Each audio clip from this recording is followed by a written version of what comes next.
Hello everyone.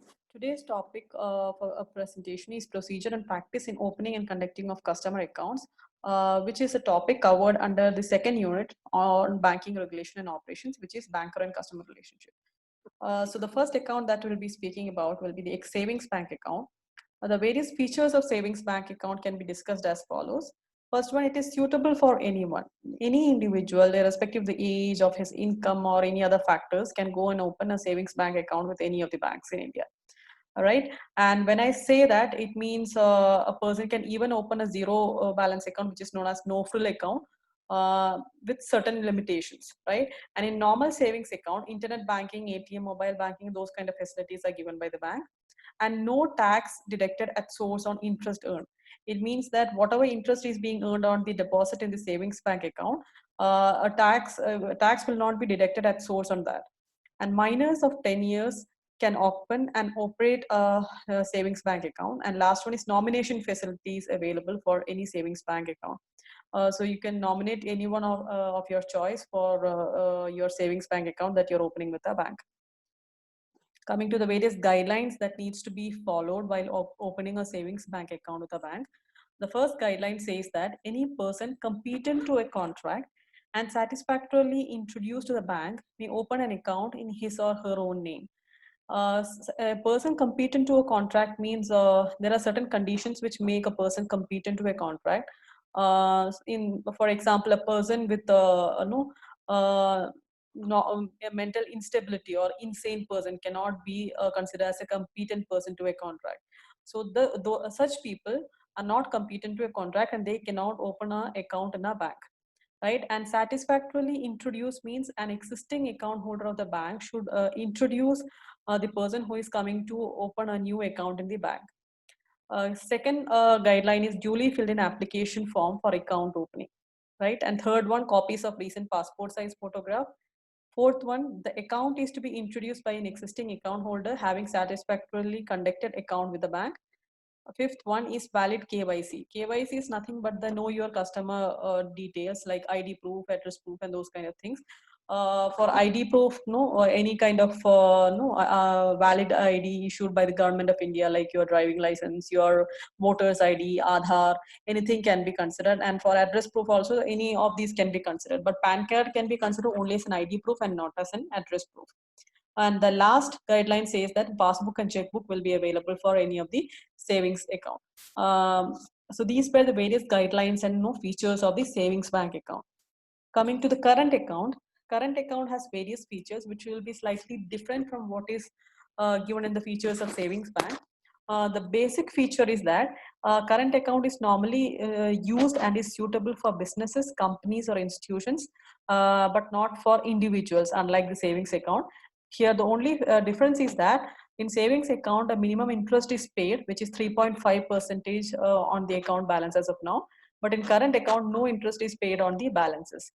But the current account has the feature that it offers unlimited number of transactions. That is, any number of transaction is permitted under current account as against the savings bank account, just because of the fact that this account is open for a business or those kind of purposes. Again, the third feature is that internet banking, ATM or mobile banking facilities are available in current account as well, like what we have in the savings account. Then nomination facility is available and monthly statement that will be sent again through mail, email, and also in physical format. Coming to the guidelines to be followed while opening a current account with a bank, first you need to fill in the application form for the current account. The duly filled application form needs to be submitted in the bank. And PAN card of the business or the company has to be submitted as a proof.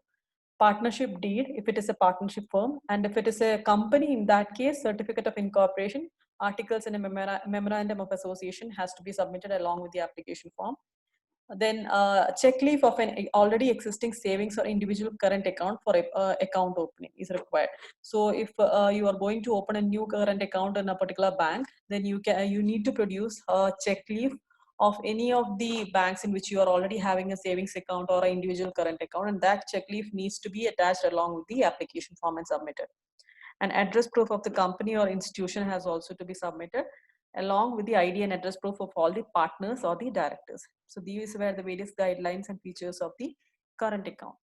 Coming to the FD account or fixed deposit account, which is a term account, unlike the current and savings account, which were demand account, right? The features of FD, tenure of an FD can range from 7 days to 10 years. Again, when I say 7 days to 10 years, it depends on the bank. So various banks have different tenure for the FD that they have fixed in. So normal FD tenure ranges from 7 days to 10-year period. Then coming to the interest compounding. So interest on the FD accounts are compounded quarterly, half yearly, or annually, right? And the third feature is minimum deposit. So the minimum deposit of opening an FD is normally considered to be 1,000 rupees, although there is no upper limit for the amount that you can deposit in an FD account. Then pre-closure, yes.